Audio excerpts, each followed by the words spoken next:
So, i-connection natin itong DVD player, mixer, equalizer to amplifier. So, sa mga viewers natin na nagtatanong kung ano daw maging connection nito. So, ito na idol ano. Ayan yung ating DVD player, tapos mixer, tapos equalizer at saka isang amplifier. So, ganito siya idol ang maging connection natin dito. So, mula sa ating DVD player, mapunta rito sa mixer, tapos equalizer to amplifier. So, tandaan nyo idol yung mga connector na ginagamit natin ano. Pwede magbago ng connector tayo dito, pero nakadepende yan sa ginagamit natin na mga amplifier katulad nito or mixer ano. So ang aking mixer dito naka-TS, so kung ang inyong mixer ay XLR, so magbabago na ng connector yan. Magkaiba tayo ng connector pero same ang connection nito ng ating magiging setup dito. So halimbawa ito yung ating DVD player.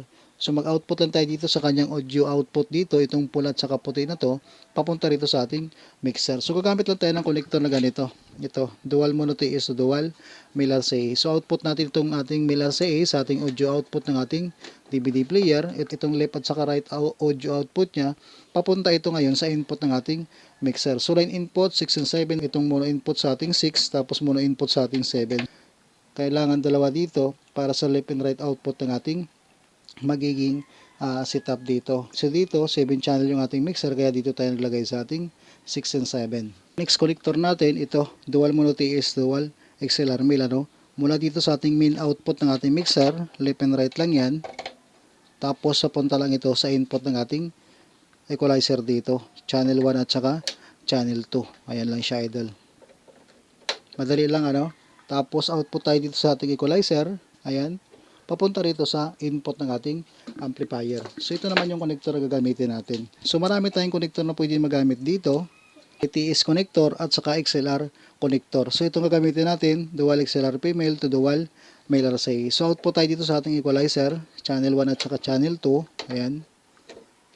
Papunta ito ngayon sa input ng ating amplifier. So ang ating amplifier, halimbawa, naka-selector B siya. So dito tayo mag-input yung nagagaling sa ating equalizer. So ganyan lang siya idol. So dun sa viewers natin, na mayroon daw siyang dalawang amplifier, isang integrated amplifier.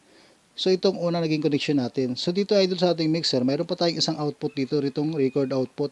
So pwede tayo gumamit dyan o mag-connect ng inyong power amplifier dito sa record output papunta sa inyong power amplifier. So may gagamit natin itong output na to para sa isa pang amplifier. So pwede yan idol. So depende na lang sa connector na gagamitin natin. So kung ang input ng inyong amplifier ay XLR, dahil power amplifier yan, so gagamit lang kayo ng dual XLR male to dual male RCA. Ito, dito tayo mag-output.